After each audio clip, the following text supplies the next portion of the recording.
BSSC के सचिव और अध्यक्ष भारत के संविधान से ऊपर नहीं है। कोई माई का लाल हमारा ये अधिकार हमसे नहीं छीन सकता है। तो बीएसएससी के सचिव और अध्यक्ष क्या चीज़ है?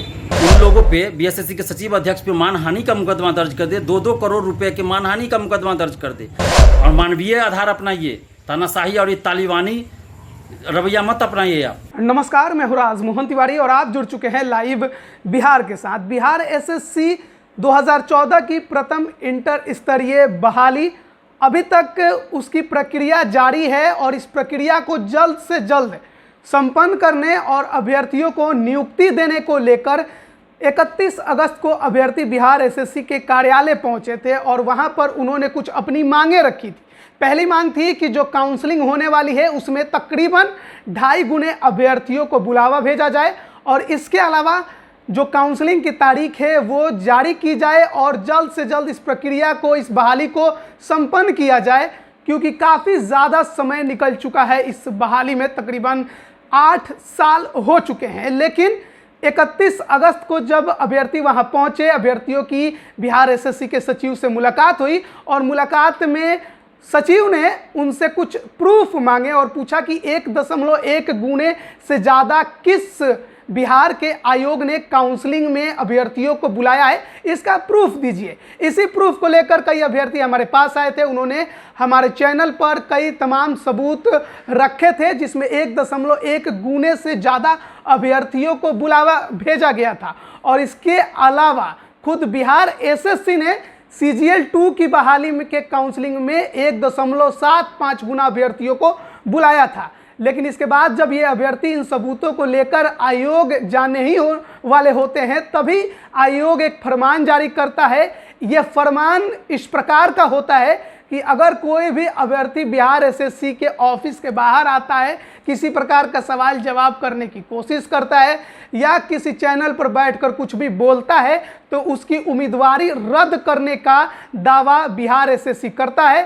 साथ ही साथ जो मीडिया इस बहाली को लेकर खबरें चला रही होती है उसे असामाजिक तत्व करार दे देता है। और इसी जो सूचना बिहार एसएससी ने जारी की उसको लेकर अब अभ्यर्थियों में काफ़ी ज़्यादा गुस्सा तो है ही, अब छात्र नेताओं ने भी अपना गुस्सा जाहिर करना शुरू कर दिया है। छात्र नेता दिलीप भी इस संबंध में क्या कुछ कह रहे हैं, पहले आप उन्हें सुन लीजिए। बीएसएससी ने कल जो नोटिस जारी किया है जिसमें ये कहा गया है कि अभ्यर्थियों द्वारा अगर धरना प्रदर्शन आंदोलन किया जाता है तो उनके खिलाफ FIR दर्ज किया जा सकता है और उनका अभ्यर्थित्व समाप्त किया जा सकता है। तो ये बिल्कुल ही तानाशाही फरमान है, तालिबानी फरमान है, तुगलकी फरमान है। भारत के संविधान में शांतिपूर्वक धरना प्रदर्शन करने का मौलिक अधिकार है और हमसे ये मौलिक अधिकार कोई छीन नहीं सकता है। और बीएसएससी के सचिव और अध्यक्ष भारत के संविधान से ऊपर नहीं है।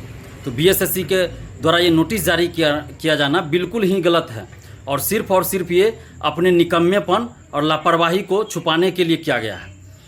2014 की वैकेंसी है बीएसएससी प्रथम इंटर स्तरीय और 7 साल बीत जाने के बाद भी ये वैकेंसी पूरी नहीं हो पाई है और उनको शर्म भी नहीं आती है थोड़ी सी कि 7 साल हो चुका है और वैकेंसी पूरी नहीं कर पाए, उसको जल्द से जल्द पूरा करें। और छात्र जब मांग कर रहे हैं कि वो वैकेंसी जल्द पूरा हो और काउंसलिंग में 2 से 2.5 गुना ज़्यादा परीक्षार्थियों को बुलाया जाए ताकि सीट खाली न रहे, तो छात्रों के खिलाफ ये नोटिस जारी करते हैं, धमकाने की कोशिश करते हैं और डराने की कोशिश किया जा रहा है। तो बिहार के छात्र डरने वाले नहीं हैं, क्योंकि शांतिपूर्वक धरना प्रदर्शन आंदोलन करने का अधिकार हमारे संविधान में दिया गया, हमारा मौलिक अधिकार है और कोई माई का लाल हमारा ये अधिकार हमसे नहीं छीन सकता है। तो बीएसएससी के सचिव और अध्यक्ष क्या चीज़ है? उनको सोचना चाहिए कि 2014 की ये वैकेंसी है, 7 साल बीत चुका है, 8वें साल में प्रवेश कर चुके हैं, तो उनको तो शर्म आनी चाहिए। और छात्र जब सही मांग कर रहे हैं तो उनको डराने या धमकाने की कोशिश की जा रही है। तो बिहार का छात्र डरने वाला नहीं है। और छात्रों की क्या गलत मांग है? छात्र तो बिल्कुल सही मांग कर रहे हैं, परीक्षार्थी सही मांग कर रहे हैं कि परीक्षार्थियों को सीट से 2 से 2.5 गुना ज़्यादा बुलाइए ताकि सीट खाली ना रहे, क्योंकि ये वैकेंसी 7 साल पहले की, इसमें हज़ारों अभ्यर्थी हैं जो कहीं ना कहीं जॉब में चले गए हैं। उनको अगर अच्छा पद यहाँ नहीं मिलता है तो वो ज्वाइन नहीं करेंगे यहाँ। और दूसरी तरफ 2016 में जब दोबारा फॉर्म भरने के लिए दिया गया था तो हज़ारों ऐसे लोग हैं जो कि योग्य नहीं थे फॉर्म भरने के लिए, फिर भी फॉर्म भर दिए थे और PT मेंस पास करके यहाँ तक आ गए हैं। तो वो लोग या तो काउंसलिंग में जाएंगे ही नहीं, या काउंसलिंग में जाएंगे भी तो बाहर हो जाएंगे। तो ऐसी परिस्थिति में भी सीट खाली रह जाएगी। तो सीट खाली न रहे इसके लिए अभ्यर्थी ये मांग कर रहे हैं। अभ्यर्थी थोड़े कर रहे हैं कि उनको डायरेक्ट नौकरी दे दीजिए, वैसा तो नहीं कोई कर रहे हैं। तो ये डराने के लिए जो आप लोग कर रहे हैं बीएसएससी के सचिव और अध्यक्ष महोदय कि छात्र डर जाए, तो इससे बिहार का छात्र डरने वाला नहीं है। और आप जो बोल रहे हैं कि असामाजिक तत्व जो है ये कर रहे हैं कि सोशल साइट पे भ्रामक खबर फैला रहे हैं, तो उनके खिलाफ आप कानूनी कार्रवाई कीजिए, हम लोग तैयार हैं इसके लिए। और सबसे पहले बीएसएससी के सचिव पे ही कानूनी कार्रवाई होनी चाहिए, क्योंकि ये तो 2018 से बीएसएससी के सचिव 2018 से अखबारों में छपाते आए हैं, हर एक महीना अखबारों में छपाते आए हैं कि अगले महीना बीएसएससी सीजीएल 3 की वैकेंसी आएगी, लेकिन आज तक कोई वैकेंसी नहीं आई। तो सबसे बड़ा तो झूठा खबर और झूठी बातें और अफवाहें जो है फैलाते हैं ये बीएसएससी के सचिव ही, तो इनके ऊपर एफआईआर दर्ज होना चाहिए। और हम तो चाहेंगे कि बिहार के छात्र अगर इन लोगों पे बीएसएससी के सचिव अध्यक्ष पे मानहानि का मुकदमा दर्ज कर दे, 2-2 करोड़ रुपए के मानहानि का मुकदमा दर्ज कर दे और मानसिक रूप से प्रताड़ित करने का मुकदमा दर्ज करे, क्योंकि 2014 से ये बहाली पूरी नहीं हुई है, 2014 की वैकेंसी है और 7 साल बाद भी ये बहाली पूरी नहीं हुई है। तो मानसिक रूप से लाखों छात्र छात्राएं इससे प्रताड़ित हो रहे हैं।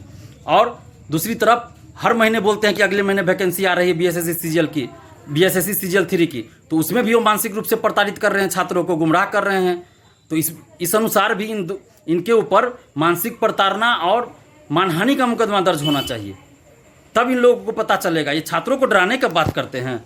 एक बार छात्र आंदोलन का इतिहास देख लीजिए, बिहार का क्या रहा है भारत की आज़ादी से पहले और भारत की आज़ादी में और आज़ादी के बाद भी, तब फिर छात्रों को डराने की कोशिश कीजिएगा आप। और जेपी आंदोलन को याद कर लीजिए कि जेपी आंदोलन ने क्या क्या किया था, केंद्र की तानाशाही सरकार को बदल दिया था।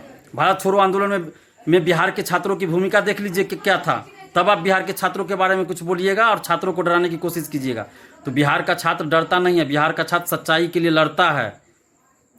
तो उस बिहार के छात्र को डराने की कोशिश मत कीजिए, हम लोग इस गिदर भभकी से डरने वाले नहीं हैं। और अगर आपको लगता है कि आप तानाशाही रवैया अपना लीजिएगा और तालिबानी रवैया अपना कि आप छात्रों को डरा दीजिएगा, तो हम लोग अफगानी नहीं है कि आपके इस तालिबानी आदेश का पालन कर लेंगे और तालिबानी आदेश को चुपचाप मान लेंगे। हम लोग इस नोटिस फोटिस को मानने वाले नहीं हैं।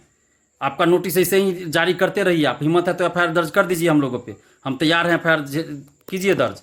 दिलीप कुमार तैयार है, मेरा तो नाम एड्रेस सब कुछ आपके पास है, कर दीजिए एफआईआर दर्ज, हम तैयार हैं। लेकिन सबसे पहले बीएसएससी के सचिव और अध्यक्ष पे भी एफआईआर दर्ज होना चाहिए, क्योंकि ये तो सबसे बड़ा झूठा है। बीएसएससी का सचिव सबसे बड़ा झूठा है। और हम ये बोल रहे हैं कि दुनिया का सबसे निकम्मा अधिकारी आप लोग हैं, बीएसएससी के सचिव और अध्यक्ष की 7 साल से एक वैकेंसी पूरी नहीं कर पाए हैं। तो इससे बड़ा निकम्मा तो कोई होगा ही नहीं। आप लोग तो बिहार के विकास को बाधित कर रहे हैं कि 13,120 पदों पे बहाली होनी है और 2014 की वैकेंसी आज तक पूरा नहीं कर पाए हैं।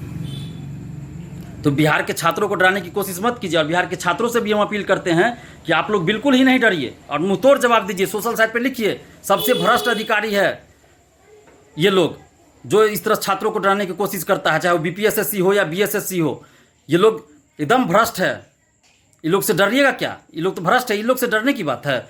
डरा जाता है ईमानदार लोगों से, डरा जाता है। जैसे कि हम लोग सच्चाई के लिए लड़ रहे हैं, तो हम लोगों से ये बीएसएससी के सचिव और अध्यक्ष डर गए हैं, इसलिए ये लोग इस तरह का नोटिस बौखला के जारी कर रहे हैं। इन लोग को डर है छात्रों से, क्योंकि छात्र सच्चाई के लिए लड़ रहे हैं और ये लोग गलत हैं, इसलिए इन लोग को डर लग रहा है। तो ये नोटिस जारी करके डराने की कोशिश कर रहा है। और हम आप लोग के साथ हमेशा थे, हैं और हमेशा रहेंगे। इससे पहले भी आप लोग के आंदोलन में हम 3 बार आए हैं और 31 अगस्त को इसलिए नहीं आए कि आप ही लोगों में से कुछ छात्र ऐसा बोलने लगे कि आप आते हैं या आपके बारे में रहता है कि दिलीप जी आ रहे हैं आंदोलन में, तो पुलिस पहले से ही भर दिया जाता है, तो इसलिए आप नहीं आइए दिलीप जी। तो हम कहे ठीक है, हम नहीं आएंगे।